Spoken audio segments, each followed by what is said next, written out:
Bueno, vamos a empezar a trabajar con base en el modelo que realizamos el último día de las superficies alabeadas que teníamos acá con las medidas que hicimos para que pudiéramos organizar con ellas y mirar la forma de generar algunas estructuras básicas. Entonces vamos a utilizar, vamos a meternos con un concepto importante que es el concepto de las direcciones que ya les había mencionado que tienen las superficies. Sucede que estas superficies tienen, cada una de ellas tiene un número de nodos. Nosotros los podemos activar si clicamos aquí en el Control Point Zone y se van a encender estos nodos en las superficies. Por ejemplo, en este caso inicialmente las superficies tienen 4 nodos, ¿sí?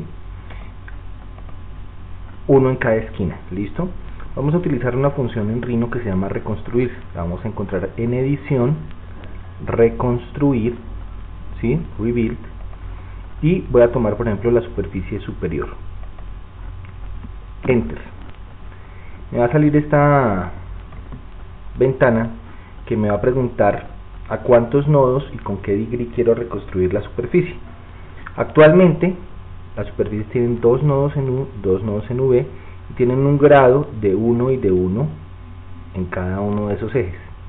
Vamos a subir el número de nodos, por ejemplo, a 10 y a 10, y la flexibilidad del grado de la superficie a 3 y 3. Puedo hacer una previsualización, preview, ¿sí? Y puedo mirar cómo la superficie va a tener más nodos.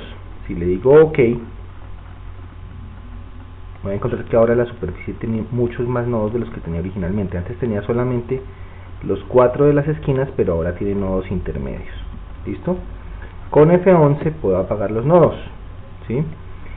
Sucede que esta superficie que ahora tiene más nodos, yo podría utilizar esta reconstrucción para extraer información de ella, como por ejemplo esta información. Puedo sacar estas curvas que se ven en la superficie, se llaman isocurvas. Yo puedo duplicar esas curvas, por ejemplo haciendo lo siguiente: curvas, ¿sí? Derivar curvas desde objetos. Tengo seleccionada la superficie al fondo, se dan cuenta que está iluminada amarillo. Le digo quiero duplicar por ejemplo el modo alámbrico que estoy viendo. Entonces le digo extraer modo alámbrico. Cuando extraigo el modo alámbrico, las curvas de los bordes y las isocurvas intermedias de la superficie se duplican.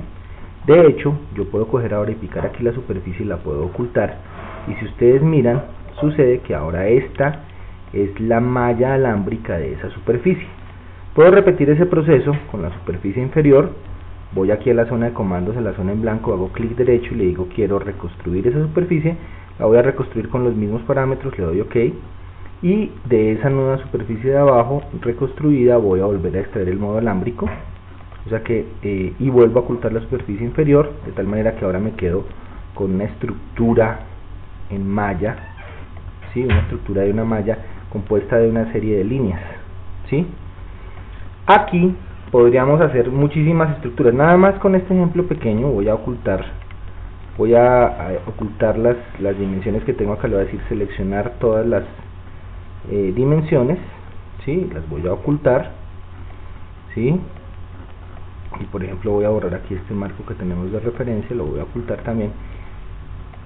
Está claro lo que tenemos acá, ¿no?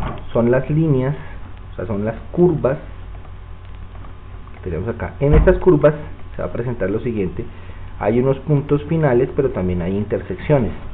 Yo podría activar punto final e intersección, dejando solamente punto final e intersección. Voy a apagar el Smart Track para no ir a tener inconvenientes de que me arrastre puntos que no quiero. Y por ejemplo, con base en esta información, yo podría comenzar a generar, me voy a cambiar de capa, cambiar la capa roja para que miremos lo que va a hacer en otro color, y por ejemplo aquí podría comenzar a generar estructuras, ¿sí? Ubicado espacialmente bien, paneando, orbitando. Yo por ejemplo podría comenzar a pensar, bueno, ¿qué pasa por ejemplo si yo hago una retícula acá, por ejemplo de una posible cercha, ¿sí? Ubicándome con base en estos puntos, Si se dan cuenta, esa puede ser una estructura inicial que yo tenga ahí. Voy a hacer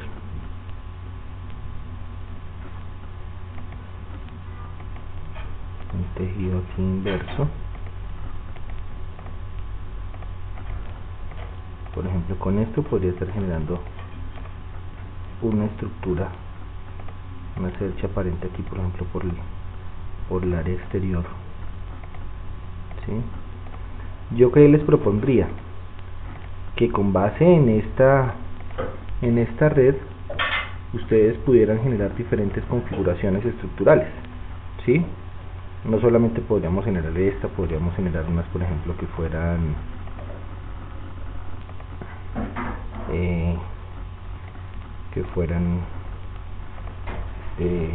con otro diseño de red, ¿sí? Por ejemplo, como esta, ¿sí?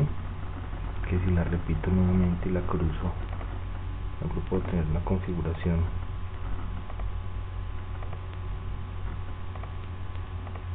diferente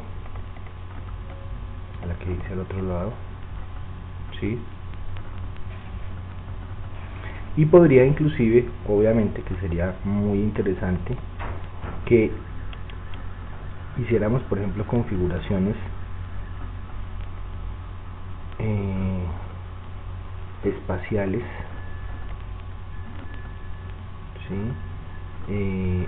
Basados en los espacios internos que se generan, ¿sí? Tienen que tener mucha claridad espacial, deben orbitar y demás para poderse ubicar claramente en el 3D. Por ejemplo, aquí este podría ser el preámbulo de una estructura interna generada entre esta malla poligonal. Entonces recordemos el proceso: cogimos la superficie, las reconstruimos, duplicamos el modo alámbrico. ¿Listo? Con base en esta malla, en esta red de curvas, de líneas, podemos estar generando estructuras. Y pues el método sería utilizar polilíneas basados en los puntos finales y en las intersecciones de este sándwich espacial que se genera entre las dos superficies.